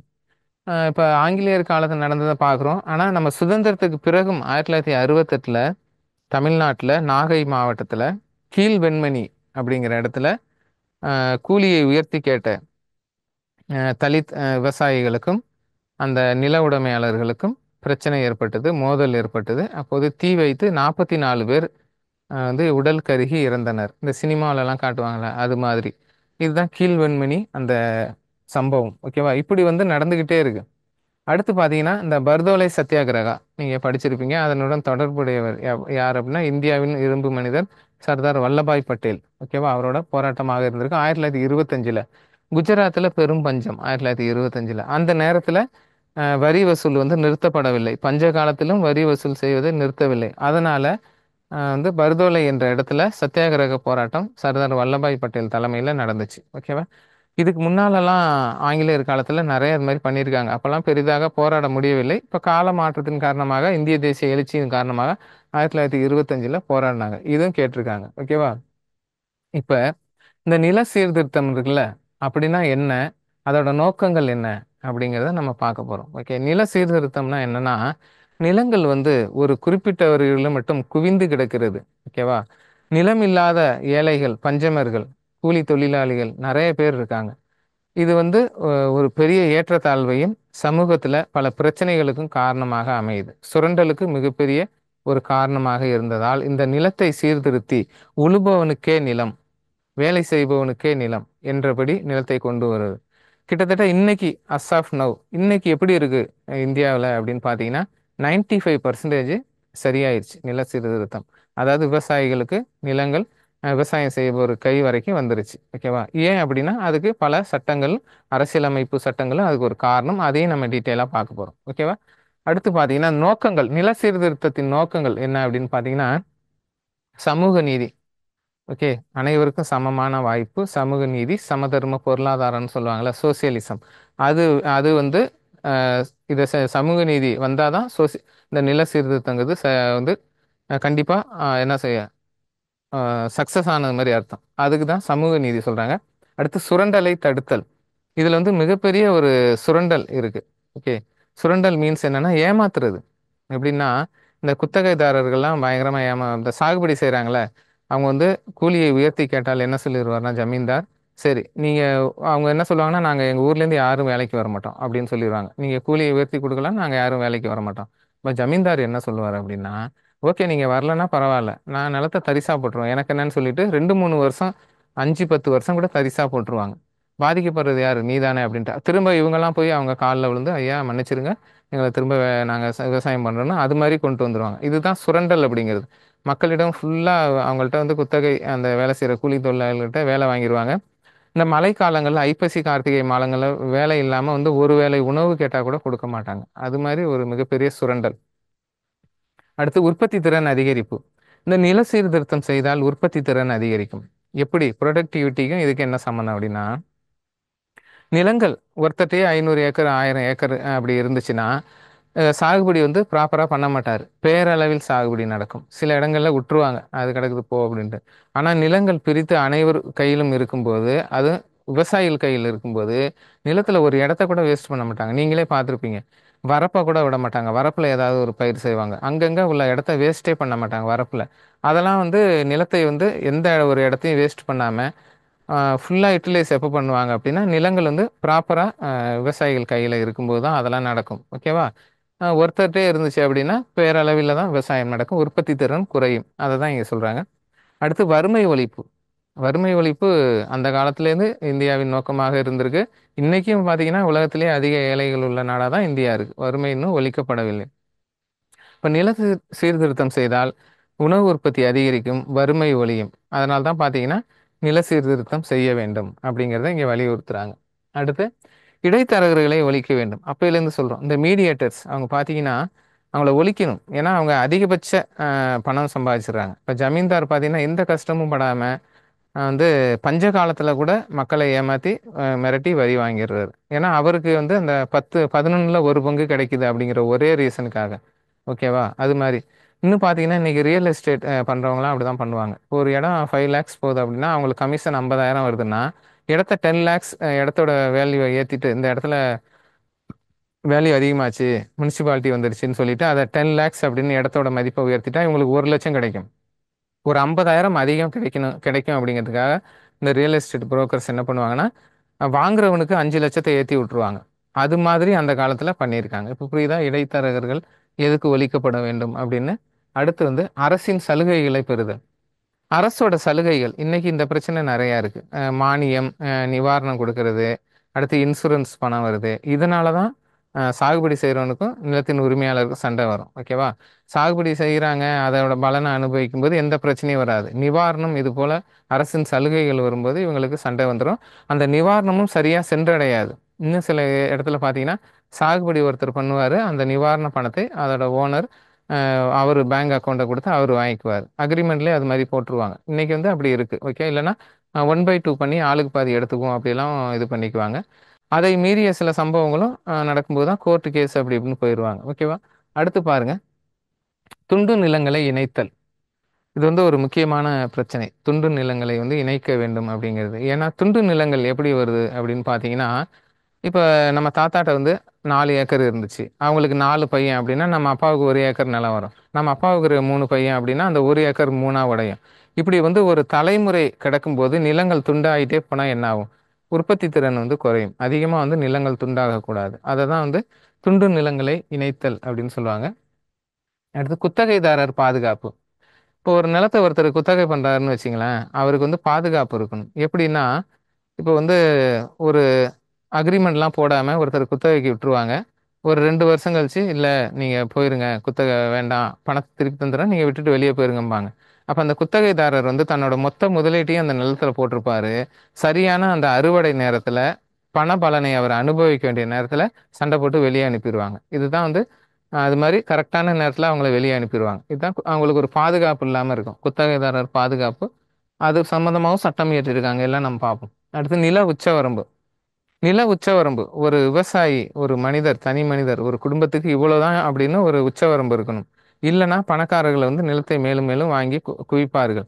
இந்தியாவில் வந்து இது ரொம்ப சாத்தியம். எப்படின்னு பார்த்தீங்கன்னா, இந்தியாவில் வந்து வேளாண்மைக்கு வரி கிடையாது. வரி விலக்கு அளிக்கப்பட்டுள்ளது. ஓகேவா? அப்போ வந்து பணத்தை வந்து முடக்க வேண்டும். எங்கேயாவது பணத்தை வந்து மறைத்து வைக்க வேண்டும் அப்படின்னு நினைக்கிறவங்க என்ன பண்ணா, வேளாண் நிலங்களை வந்து வளைத்து வளைத்து வாங்குவாங்க. சாகுபடிக்காக கிடையாது. அந்த கணக்கு காட்டுறதுக்காகவே வாங்குவாங்க. ஓகேவா? அதனால வந்து நிலங்களை வந்து அதிகமாக ஒருவர் வாங்காமல் இருக்க இந்த இது நில உச்சவரம்பு சட்டமும் இயற்றப்பட்டது. அதை நம்ம இதில் பார்ப்போம். ஓகே. இப்படி இருந்தது. சுதந்திரத்திற்கு பின் இந்த நில சீர்திருத்தத்துல என்னென்னலாம் நடந்துச்சு அப்படின்னு பார்க்க போறோம். ஓகேவா? ஏன்னா சுதந்திரத்துக்கு முன்னால நடந்ததை நம்ம ஒன்றும் பண்ண முடியல. ஓகே, ஓரளவு செஞ்சோம். ஆனா சுதந்திரத்துக்கு பிறகும் நம்ம செய்யாம இருந்தோம்னா அது நம்மளோட மிஸ்டேக். அப்ப நில சீர்திருத்தத்தை பண்ணி விவசாயிகளுக்கு ஒரு நல்ல வளமான வாய்ப்பை வந்து கொடுக்கணும் அப்படிங்கிறதுக்காக சுதந்திரத்துக்கு பிறகு நிறைய வந்து அதன் மேல ஒர்க் பண்ணியிருக்காங்க. லேண்ட் ரீஃபார்ம் மேல. அதுதான் நம்ம இங்க பார்க்குறோம். ஃபர்ஸ்ட் நீங்க என்ன பார்க்கணும் அப்படின்னா, இந்த பூதான் மூவ்மெண்ட், தமிழ்ல பூமிதான இயக்கம் அப்படின்னு சொல்லுவாங்க. அதை பத்தி பார்ப்போம். ப்ரீவியஸ்லயும் நிறைய கொஸ்டின் கேட்டிருக்காங்க. ஓகே, பூமிதான இயக்கம் அப்படின்னா என்னன்னா, இந்தியா சுதந்திரம் அடைந்த பிறகு இந்த ஆச்சாரியா வினோபா பாவே அப்படிங்கிற ஒரு காந்தியவாதி இருந்தார். ஓகேவா? அவர் வந்து ஒரு ஆண் தான். ஆச்சாரியா வினோபா பாவேன்னா சிலர் பெண் அப்படின்னு நினைச்சுக்குவாங்க. இந்த காந்திய கொள்கைகளால் ஈர்க்கப்பட்ட இவர் என்ன சொல்றாருன்னா, இந்தியர்கள் எல்லாமே ரொம்ப நல்லவங்க. நான் வந்து என்ன செய்ய போறேன் அப்படின்னா, இந்த ஜமீன்தார்களிடம் லேண்ட்லார்ட்லாம் இருக்காங்கல்ல, அவங்கள்ட்ட இருக்க அதிகப்படியான நிலத்துல கொஞ்சம் கொஞ்சம் நான் ரெக்வெஸ்ட் பண்ணி கேட்பேன். அத வாங்கி நிலம் இல்லாத ஏழைகளுக்கு பிரித்து கொடுப்பேன். மக்கள் எல்லாம் ரொம்ப நல்லவங்க. ஜமீன்தார் நான் கேட்டா குடுப்பாங்க. அப்படின்னு என்ன செய்றாருன்னா, ஆந்திரால ஆரம்பிச்சு, இப்ப தற்போது தெலுங்கானா, அ க காஷ்மீர், கன்னியாகுமரி வரை நடந்து நடைப்பயணம் மேற்கொண்டு நிலங்களை வந்து ஜமீன்தார்களிடம் பெறுகிறார். ஓகேவா? பெற்று அந்தந்த மாநில அரசிடம் ஒப்படைக்கிறார். அந்த மாநில அரசுகள் நிலமில்லாத ஏழைகளுக்கு நிலத்தை வந்து கொடுத்தது. ஓகேவா? இத தான் வந்து என்ன சொல்றாங்கன்னா, உங்களுக்கு பூமி தான இயக்கம், லேண்ட் கிஃப்ட் மூவ்மெண்ட், நிலக்கொடை இயக்கம் அப்படிலாம் சொல்றாங்க. இத பத்தி நம்ம டீட்டெயிலா பார்க்க போறோம். ஓகேவா? என்ன அப்படின்னா, பூமி தான இயக்கம் யாரால் தொடங்கப்பட்டது அப்படின்னு ஒரு வருஷம் கேட்டிருக்காங்க. ஆச்சார்யா வினோபா பாவே. இந்த பூமி தான இயக்கம் எங்கு தொடங்கப்பட்டது அப்படின்னு கேட்டாங்கன்னா, தெலுங்கானால போச்சம்பள்ளி என்ற இடத்துல 1951ல தொடங்கப்பட்டது. அடுத்து என்ன கேட்டிருக்காங்கன்னா, பூமி தான இயக்கத்திற்கு முதன் முதலில் நிலக்கொடை அளித்தவர் யார் அப்படின்னா, ராமச்சந்திர ரெட்டி பூதான். இங்க தெரியுது பாருங்க. பூதான். இந்த பூதான தான் ஃபர்ஸ்ட் இவர் நிலத்தை கொடையாக கொடுத்ததால் பூதான் மூவ்மெண்ட் அப்படின்னு பேர் வச்சாங்க. ஓகேவா? இவர்கிட்ட எவ்வளவு இருந்துச்சு அப்படின்னு பார்த்தீங்கன்னா, இந்த ராமச்சந்திர ரெட்டி பூதான்ட்ட 3500 ஏக்கர் நிலம் இருந்தது. அப்ப ஆச்சார்ய வினோபா பாவே போயிட்டு கேட்கிறாரு. ஏன்னா அந்த ஊர் தானே, அங்கேருந்து தான் ஆரம்பிக்கிறாங்க. இது மாரி நீங்க விவசாயிகளுக்கு, நிலம் இல்லாத ஏழைகளுக்கு உங்களோட நிலத்துல ஒரு பகுதிய குடுங்கன்னு கேட்குறாங்க. இவர் என்ன பண்றாருன்னா 100 ஏக்கர் தான் தர்றாரு. ஓகேவா?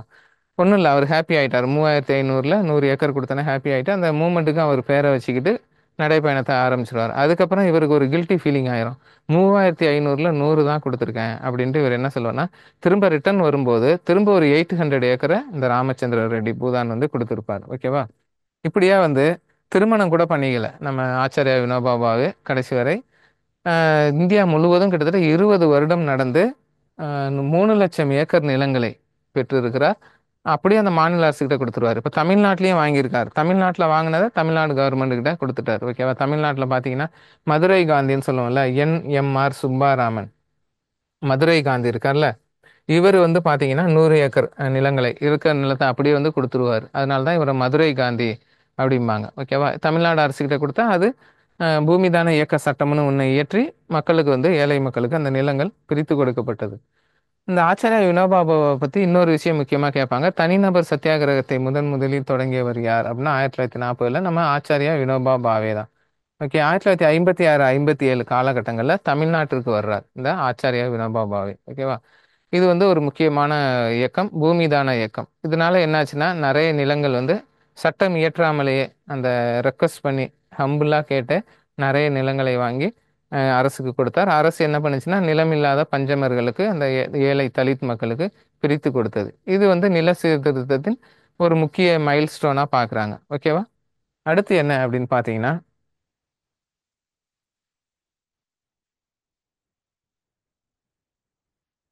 அரசு வந்து என்னென்ன வந்து பண்ணியிருக்கு, நில சீர்திருத்தம் சம்மந்தமா சட்டங்களும் நெறைய இயற்றியிருக்கு. அதுக்கு முன்னால அரசு எடுத்த சில முயற்சிகள பார்ப்போம். இந்த வட்டார ஊரக வங்கிகள், ஆர்ஆர்பின்னு சொல்லுவாங்கல்ல, ரீஜினல் ரூரல் பேங்க். அத வந்து 2 அக்டோபர் 1975ல ஆரம்பிச்சாங்க. ஏன் அப்படின்னா, அதான் பாண்டியன் வங்கி, பல்லவன் வங்கி அப்படிம்பாங்க. அது 2த்தையும் மெர்ஜ் பண்ணி தமிழ்நாடு கிராம வங்கி அப்படின்னு இப்ப சேலத்தை தலைமையிடமாக கொண்டு செயல்பட்டு வருகிறது. ஏன்னா விவசாயிகளுக்கு கடன் கொடுக்க. ஏன்னா விவசாயிகள் வந்து கடன் இல்லாம தானே விவசாயிகள் அதிகமா தற்கொலை பண்ணிக்கிறாங்க. இந்த வேளாண்மையே நின்றுமோ, விட்டுட்டு எல்லாம் போயிருவாங்களா அப்படின்னு ஒரு அச்சம் ஏற்பட்ட காலத்துல இது மாதிரி நடந்தது.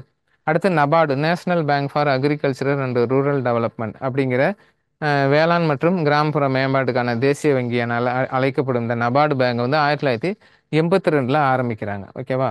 அடுத்து நில சீர்திருத்த செயல்பாட்டு குழு, லேண்ட் ரிஃபார்ம் இம்ப்ளிமெண்டேஷன் கமிட்டி அப்படின்னு ஒன்று 1963ல அமைக்கப்பட்டது. அது யாருடைய தலைமையில் அமைக்கப்பட்டதுன்னு ப்ரீவியஸ் இயர்ல கேட்டிருக்காங்க. குரூப் 1ல ஜிஎல் நந்தா தலைமையில் நில சீர்திருத்த செயல்பாட்டு குழு 1963ல் யாருடைய தலைமையில் அமைக்கப்பட்டதுன்னா ஜிஎல் நந்தா. ஓகேவா? அது ஒன்று பார்த்துங்க. அடுத்து வந்து விவசாயிகளுடன் நேரடி தொடர்பில் உள்ள வங்கி அமைப்பு எது அப்படின்னு கேட்குறாங்க. விவசாயிகள் வந்து இப்போ பெரும் ஐசிஐசிஐ போன்ற வங்கிகளுக்கு நேரடியாக தொடர்பு கொள்ள முடியாது. ஏன்னா ஐசிஐசிஐயில் நீங்கள் அக்கௌண்ட் ஓப்பன் பண்ணணும்னு வச்சுங்க, மினிமம் பேலன்ஸே 1 லேக் இருக்கணும் அப்படிம்பாங்க. அப்போ விவசாயிகளுக்கு ஏற்ற ஒரு வங்கி அவங்க ஊர்லேயே இருக்கணும். அதுதான் தொடக்க வேளாண்மை கூட்டுறவு சங்கங்கள் அப்படின்னு சொல்லுவாங்க. சொசைட்டி அப்படின்னு சொல்லுவாங்க நம்ம ஊரில். அந்த வங்கிகள் தான் விவசாயிகளுடன் நேரடியாக உள்ள தொடர்பில் உள்ள அமைப்பு. இது இப்போ கேட்டிருக்காங்க ஒரு வருஷம், அதனால அதை பார்த்துங்க. அடுத்து சுய உதவி குழுக்கள், செல்ஃப் ஹெல்ப் குரூப்னு சொல்லுவாங்கல்ல, சுய உதவி குழுக்களும் இதற்கான கடனை அளிக்கிறது, விவசாயிகளுக்கான கடனை, அதையும் பார்த்துங்க. அடுத்து இன்னைக்கு மொத்த இந்த நில சீர்திருத்தம் இதெல்லாம் யாரோட கண்ட்ரோலில் போச்சுன்னா வருவாய்த்துறை. இன்னைக்கு நிலம் முழுவதும் யாரோட கண்ட்ரோலில் இருக்குன்னா வருவாய்த்துறை இருக்கு. நிலம் சீர்திருத்தம் சம்பந்தமாக ஏதாவது மாடர்னைசேஷன், ஏதாவது நவீனத்துவம் பண்ணாங்கன்னா அதை செயல்படுத்துவது யாரு? வருவாய்த்துறை. இப்போ நிலத்திற்கான பட்டா முறை, தனிப்பட்டா வழங்குவது, அதற்கான கட்டணம் வசூலிப்பது, ஏன்னா எல்லாத்தையும் இன்னைக்கு யார் பார்த்துக்கிறாங்கன்னா வருவாய்த்துறை பார்த்துக்கிறாங்க. ஓகேவா? அடுத்து பாருங்க.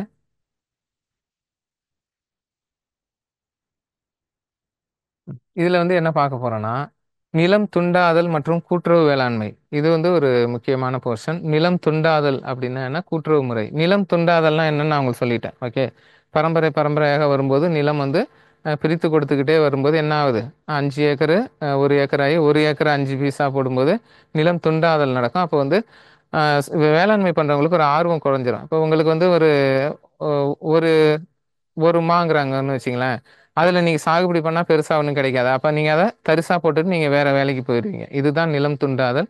இந்த பிரச்சனைக்கு கூட்டுறவு வேளாண்மை ஒரு தீர்வாக இருந்தது. ஓகேவா? கூட்டுறவு வேளாண்மை அப்படின்னா இந்த மாதிரி துண்டு நிலங்களை இணைத்து கூட்டாக 10 பேர் சேர்ந்து அதை வேளாண்மை செய்து பணத்தை பிரித்து கொள்வது. ஆனா இது அந்த அளவு சக்சஸா போகல. அதுதான் கூட்டுறவு வேளாண்மை அப்படிம்பாங்க. ஓகேவா? சைஸ் ஆஃப் ஹோல்டிங்னா அந்த நிலத்தோட அளவு, நில உட்பிரிவு செய்வாங்க, சப்டிவிஷன்லாம் பண்ணுவாங்க சொத்து பிரிக்கும் போது. இதெல்லாம் இதுக்கு ஒரு காரணமாக இருந்தது. ஓகேவா? இப்போ நிலம் துண்டாகும் போது செலவும் அதிகமாகும், காலம் நிலம் உழைப்பு வீணாகும். டிராக்டர்லாம் பயன்படுத்த முடியாது. டிராக்டர்லாம் ஒரு பெரிய நிலத்துக்கு நல்லா இருக்கும். சின்ன சின்ன நிலத்துக்கெல்லாம் டிராக்டரை பயன்படுத்தும் போது உங்களுக்கு அதுக்கான மினிமம் கட்டணத்தை செலுத்த வேண்டியிருக்கும். அப்போ என்ன ஆகும்னா உங்களுக்கு செலவு அதிகமாகும் போது விவசாயிகளுக்கு ஆர்வம் குறையும், துண்டு நிலங்கள்ல பண்றதுனால. ஓகேவா? அதனால அதை தரிசு நிலமாவே போட்டுருவாங்க. அதனால இந்த கூட்டுறவு வேளாண்மை அப்படிங்கிறது அந்த அளவு வெற்றி பெறவில்லை. ஓகேவா? அடுத்து நில சீர்திருத்தம் தொடர்பான சில சட்டங்கள் பார்க்குறோம். அதில் முக்கியமான சட்டம் என்னன்னு பார்த்தீங்கன்னா தமிழ்நாடு நில உச்சவரம்பு சட்டம். ஓகேவா? நில உச்சவரம்பு சட்டம் அப்படின்னா என்னன்னு நம்ம டீட்டெயிலாக பார்ப்போம். ஓகே, இப்போ என்ன ஆகுது அப்படின்னா, நாடு சுதந்திரம் அடையுது. சுதந்திரம் அடைந்து 1950 ஜனவரி 26ல் உங்களுக்கு அரசியலமைப்பு ஏற்றுக்கொள்ளப்பட்டு விட்டது. ஓகேவா? அரசியலமைப்பு ஏற்றுக்கொள்ளப்பட்டு விட்டது. அடுத்து என்ன ஆகுது அப்படின்னா, இந்த நில உச்சவரம்பு சட்டம் இயற்றி ஜமீன்தார்களிடம் இது மாதிரி அதிகமாக இருக்கிற நிலங்களை கைப்பற்ற வேண்டும் அப்படிங்கிறத அரசு என்ன பண்ணுது? ஒரு நோக்கமாக எடுத்து செய்ய பார்க்குறாங்க. அப்போ பிரச்சனை என்ன வருது அப்படின்னு பார்த்தீங்கன்னா, ஆல்ரெடி இந்திய அரசியல் அமைப்பில் சொத்துரிமையை அடிப்படை உரிமையாக கொடுத்துட்டாங்க. ஓகே, இப்போ சரத்து 31ல். அதனால நீங்கள் அதிகபட்சமாக எக்ஸஸாக இருக்கிற லேண்டை நீங்கள் கேப்சர் பண்ணலாம் சட்டம் இயற்றி அப்படின்னு நீங்கள் நினைக்கும் போது அவங்க என்ன பண்ணுறாங்கன்னா உச்சநீதிமன்றத்தை நாடுறாங்க டைரெக்டாக. அதாவது சொத்துரிமை ஒரு அடிப்படை உரிமையாக இருக்குது. அதை அதை அதை அரசு மாநில அரசு ஒரு சட்டம் இயற்றி அதை பறிக்க பார்க்குறாங்க. அடிப்படை உரிமையை எப்படி மீற முடியும்? இப்படியெல்லாம் நிறைய பிரச்சனை வருது. ஓகேவா? ஏன்னா ஜமீன்தார்கள் தான் அதிகமாக வச்சுருப்பாங்க. இந்த பிரச்சனைகளுக்கு அப்புறம் என்னென்ன நடந்துச்சு, இது தொடர்பான வழக்குகள் என்ன, அப்புறம் எப்படி தான் அரசு அதிகபட்ச நிலங்களை கையகப்படுத்தியது அப்படிங்கிற எல்லாத்தையும் இதில் நம்ம டீட்டெயிலாக பார்ப்போம். ஓகேவா? தமிழ்நாடு நில சீர்திருத்த சட்டம், fixation of ceiling on land அப்படின்னு சொல்லுவாங்க. இந்த சட்டத்தின்படி நில உச்சவரம்பு மாநிலத்திற்கு மாநிலம் வேறுபட்டது. ஏன்னா நான் ஆல்ரெடி சொல்லிட்டேன், வேளாண்மை அல்லது நிலவரி விதிப்பது பார்த்தீங்கன்னா மாநில பட்டியலில் வரும். இது தொடர்பான சட்டங்களை மாநில அரசு இயற்றும். அப்போ ஒரு மாநிலத்தில் பார்த்தீங்கன்னா அதிகபட்சம் 50 ஏக்கர் வச்சுக்கலாம்னு சொல்கிறாங்க. ஒரு மாநிலத்தில் 30 ஏக்கர் தான் வச்சுக்கலாங்கிறாங்க. ஒரு மாநிலத்தில் 100 ஏக்கர் வரையும் வச்சுக்கலாங்கிறாங்க. இது ஒரு பிரச்சனையாக இருந்துச்சு. அப்போ நில உச்சவரம்புன்னா ஒரே மாதிரி இருக்கணும். ஒவ்வொரு மாநிலமும் அந்த ஏரியா இருக்குல்ல, அது வளமான ஏரியா, வளமற்ற ஏரியா, அதை பொறுத்து அந்த இதை மாத்துறாங்க. நம்ம தமிழ்நாட்டில் என்ன நடந்துச்சு அப்படின்னு பார்த்தீங்கன்னா, 1961ல் 5 மெம்பர் இருந்தா 15 ஸ்டாண்டர்ட் ஏக்கர் ஒரு குடும்பத்தில், 6 மெம்பர் இருந்தா 20, 7 மெம்பர் இருந்தா 25, 8 மெம்பர் இருந்தா 30, 9 மெம்பர் இருந்தா 35. இப்படி ஒரு உறுப்பினருக்கு 5 ஸ்டாண்டர்ட் ஏக்கர் அதிகமாகிற மாதிரி ஒரு இது இருந்துச்சு. ஏன்னா சட்டம் இயற்றும் போது அதில் உள்ள லூப் ஹோல், அதில் உள்ள குறைகளை மிக திறமையாக பயன்படுத்துவார்கள். அப்போ நில சீர்திருத்த சட்டத்திலேயே சில திருத்தங்களை கொண்டுட்டு 1972ல் என்ன பண்றாங்க அப்படின்னா, தமிழ்நாட்டில் 8 பேர் தான் அதிகபட்சம். குடும்பத்தை ஒரு அடிப்படை அழகாக வைத்து கொண்டார்கள். ஏன்னா சமுதாயத்தின் அடிப்படை அழகு குடும்பம், கிராமத்தின் அடிப்படை அழகு குடும்பம்லாம் படிச்சிருக்கல. அப்ப அதிகபட்சம் ஒரு குடும்பம்னா 8 பேர் தான். 8 பேர் உள்ள ஒரு குடும்பத்துக்கு ஸ்டாண்டர்ட் ஏக்கர் வந்து 30 தான். 30 ஏக்கருக்கு மேல வச்சுக்க கூடாது அப்படின்னு சட்டம் வந்து உறுதியாக இயற்றப்பட்டு அதுக்கு மேல உள்ள நிலத்தெல்லாம் வாங்க ஆரம்பிச்சிட்டாங்க. 30 ஏக்கர் அப்படின்ட்டு. ஆனா இன்னைக்கு பார்த்தீங்கன்னா, தமிழ்நாட்டுல நீங்களே பார்த்திருப்பீங்க. நெறைய செல்வந்தர்கள் முக்கியமானவங்கலாம் பார்த்தீங்கன்னா, இன்னும் அதிகமான நிலங்களை வைத்திருக்கிறார்கள். 30 ஏக்கர் என்ன 200, 300 ஏக்கர்லாம் வச்சிருக்காங்க. அவங்க எப்படி வச்சிருக்காங்க அப்படின்னா, இந்த சட்டத்துல சில ஓட்டைகள், சில விதிவிலக்குகள்லாம் இருக்கு. அதை வந்து அவங்க திறமையா பயன்படுத்துறாங்க. ஓகே. என்னென்ன இந்த 30 ஏக்கர் அப்படிங்கிறது சில இடங்களுக்கு பொருந்தாது. அப்ப என்ன பண்ணாங்கன்னா, அது மாதிரி இடங்களாக அவங்க வாங்க ஆரம்பிச்சுட்டாங்க. ஓகே. இப்ப பாருங்க. அதிகபட்சம் 30 ஏக்கர் அப்படிங்கிறாங்களே. விதிவிலக்கு என்னன்னு பார்ப்போம். அதுக்கு முன்னால கேசவானந்த பாரதி வழக்கு. இது வந்து ரொம்ப முக்கியம். கேசவானந்த பாரதி வழக்கு 1973ல. ஓகே. இது என்ன வழக்கு அப்படின்னா, கேரளால அந்த கேசவானந்த பாரதி அப்படிங்கிற ஒரு மடாதிபதி, ஒரு சாமியார் இருப்பாரு. அந்த மடத்துக்கு சொந்தமான நிலங்களை வந்து நில உச்சவரம்பு சட்டம் இயற்றி என்ன பண்ணும்? மாநில அரசு எடுத்துக்கொள்ளும். அப்போது அவரு உச்சநீதிமன்றத்தை நாடுகிறார். கிட்டத்தட்ட 13 நீதிபதிகள் இதுக்கு தீர்ப்பு வழங்குறாங்க. ஓகேவா? ஏன்னா, இப்ப நிலம் வந்து ஒரு அடிப்படை உரிமை. நீங்க எப்படி வந்து இத எடுக்கலாம் அப்படின்ட்டு. அதனால தான் பிற்காலத்துல என்ன பண்றாங்க அப்படின்னா, அடிப்படை உரிமையாக இருந்த ஆர்டிகிள் 31 தூக்கிட்டு 300 ஏ அப்படின்னு ஒரு சாதாரண சட்ட உரிமையா மாத்துறாங்க. 44வது சட்ட திருத்தம் 1978ல. ஓகேவா? அதுக்கு முன்னால என்ன பண்ணாங்கன்னா, முதல் சட்ட திருத்தமே நில சீர்திருத்தம் தொடர்பானது தான். ஓகேவா? முதல் சட்ட திருத்தம் பார்த்தீங்கன்னா, 1951லயே கொண்டு வராங்க. அரசியலமைப்பு ஏற்றுக்கொள்ளப்பட்டது ஜனவரி 26, 1950ல. சட்ட திருத்தம் அடுத்த வருஷமே வந்துருது. அந்த முதல் சட்ட திருத்தத்துல என்ன பண்றாங்க 1951ல அப்படின்னு பார்த்தீங்கன்னா, 9வது அட்டவணை சேர்க்கப்பட்டது. அதுல தான் உங்களுக்கு இடஒதுக்கீடு, இந்த நில சீர்திருத்தம் எல்லாத்தையும் வச்சிருக்காங்க. ஏன்னா, ஜுடிஷியல் ரிவ்யூ பண்ண முடியாது அப்படின்னு. உங்களுக்கு நல்லா தெரியும். மாநில அரசு வந்து 50% மேல இடஒதுக்கீடு குடுக்கக்கூடாது அப்படிங்கும்போது, தமிழ்நாடு மட்டும் 69% வழங்கியது. அத வந்து அந்த இதுல தான் வச்சிருந்தாங்க. அட்டவணை 9ல. ஓகேவா? இப்படி வந்து நெறைய பிரச்சனை இருக்கு. கோலக்நாத் வழக்கு வெர்சஸ் பஞ்சாப் கவர்ன்மெண்ட். இது 1965 வழக்கு. கோலக்நாத் அப்படிங்கிறது பெரிய ஜமீன்தார். 500 ஏக்கர் ஏதோ லேண்ட் வச்சிருப்பாரு. 30 போக மீதி 470 கவர்மெண்ட் வாங்கிரும். அவரும் என்ன பண்ணுவார்னா, உச்சநீதிமன்றத்தை நாடுவார். புரியுதா உங்களுக்கு? இந்த நில உச்சவரம்பை செயல்படுத்துறதுல எவ்வளவு பிரச்சனை இருக்குன்னு பாருங்க.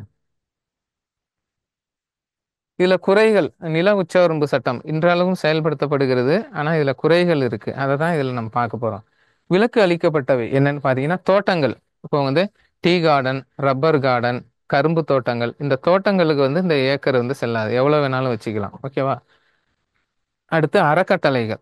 இந்த என்ஜிஓன்னு சொல்லுவாங்கல்ல, நான் கவர்மெண்டல் ஆர்கனைசேஷன். அறக்கட்டளைகள் நிலம் வந்து இதுக்கு கட்டுப்படாது அப்படின்ட்டாங்க. அதனால தான் நிறைய பேர் பார்த்தீங்கன்னா அறக்கட்டளைகள் ஆரம்பிப்பாங்க. அடுத்து வந்து சமயம் சார்ந்த நிறுவனங்கள். சமயம் சார்ந்த நிறுவனங்களும் இதற்கு உட்படாது அப்படின்னு சொல்லிட்டாங்க. விலக்கு அளிக்கப்பட்டுள்ளதுன்றாங்க. அடுத்து பூக்கள் மற்றும் காய்கறிகள் விளையும் அந்த தோட்டங்களும் இதற்கு உட்படாது அப்படிங்கிறதுனால தான் இன்னும் நிறைய பேர் வந்து 500 ஏக்கர் 400 ஏக்கர் நிலம் இன்னும் இந்தியாவில் வச்சிருக்காங்க. இப்போ புரியுதா எப்படி வந்து அவங்க லேண்ட் சீலிங் ஆக்ட்லேருந்து நில உச்சவரம்பு சட்டத்திலேருந்து தப்பிக்கிறாங்கன்னு. இந்தியாவில் வந்து வேளாண்மைக்கு வரி விலக்கு இல்லை என்பதால இது ஒரு இதாக பயன்படுத்திக்கிறாங்க. ஓகேவா? அடுத்து பாருங்க. பினாமி நிலங்கள்.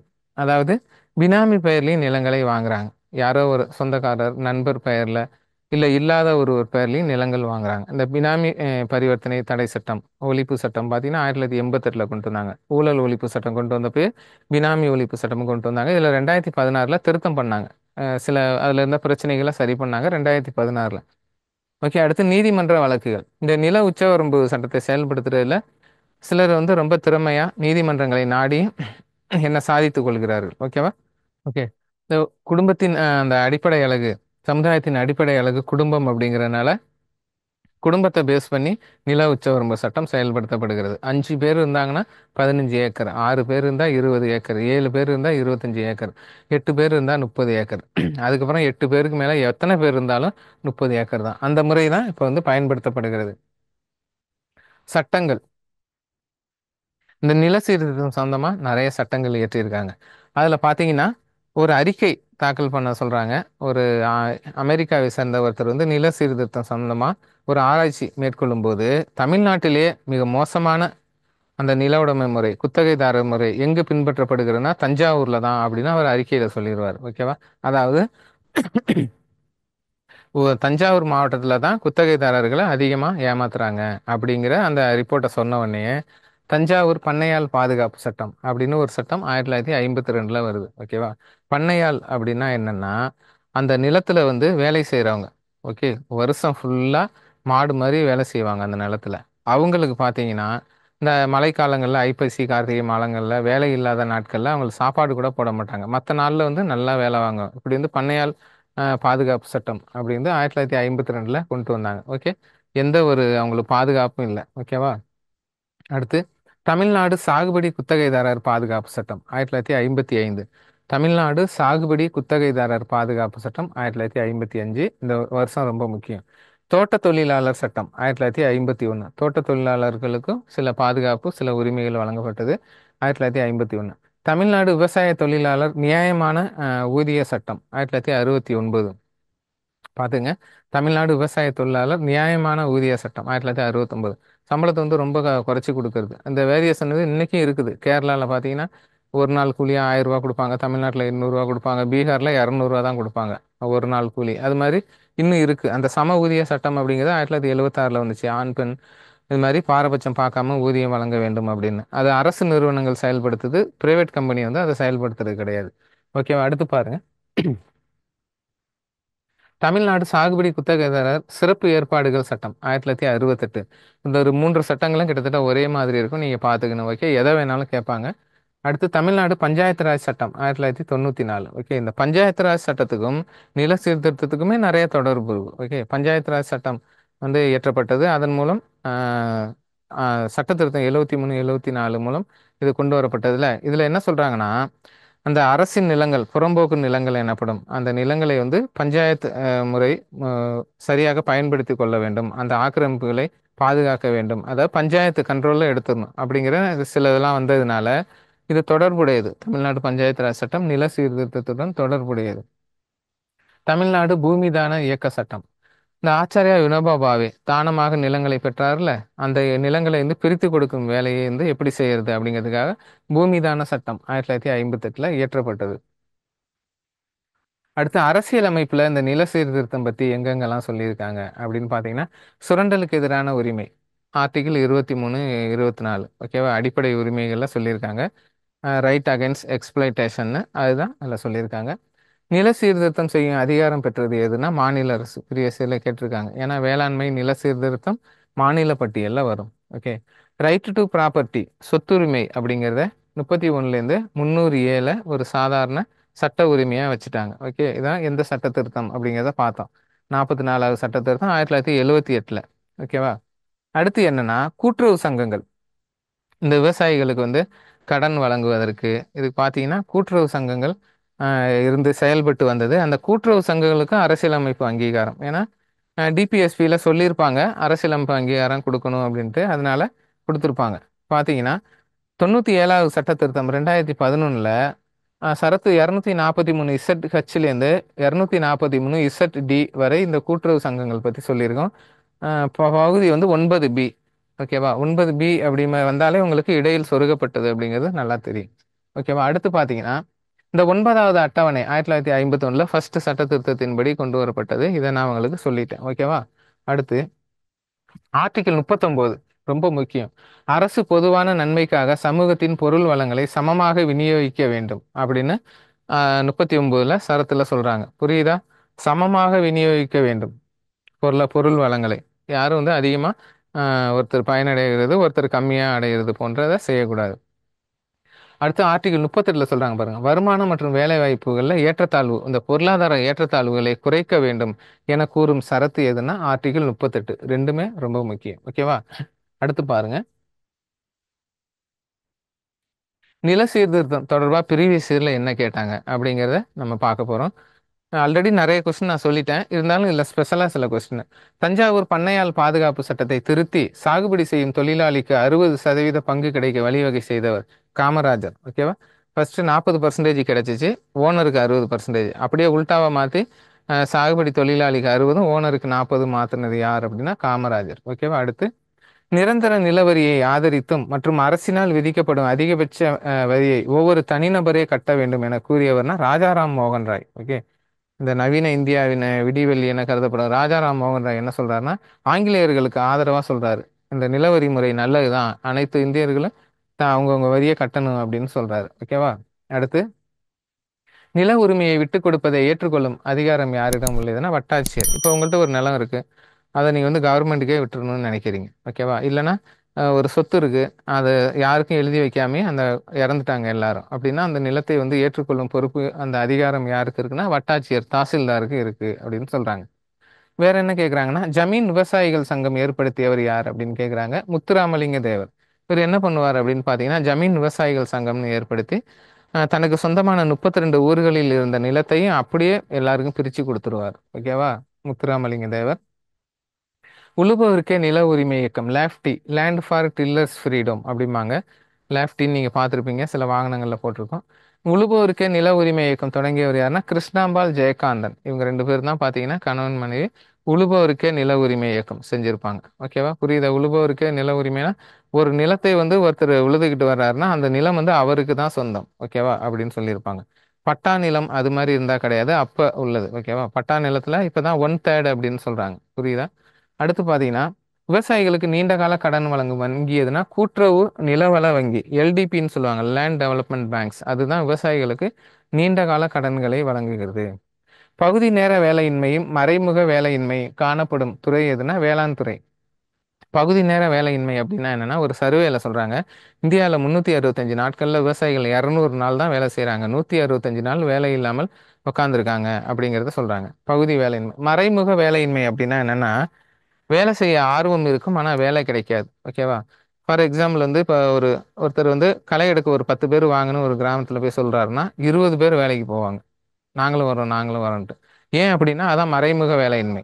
வேலை வந்து செய்ய அனைவரும் ஆர்வமாக இருப்பார்கள், ஓகேவா? மறைமுக வேலையின்மை, புரியுதா? அடுத்து ஒரு சில கொஸ்டின் பார்ப்போம். தமிழ்நாட்டில் கிராம மக்கள் மத்தியில் பூமிதான இயக்கமும் சர்வோதய இயக்கமும் வலுப்பெற அரும்பாடுபட்டவர்கள், இப்படி மாத்தியும் கேட்டாங்க ஒரு வருஷம். அது பார்த்தீங்கன்னா கிருஷ்ணாம்பாள் ஜெயகாந்தன் அவங்க தான். அந்த லெஃப்டி இயக்கம் தொடங்கினாங்களா அவங்க தான் இதுக்கு ஆன்சர்.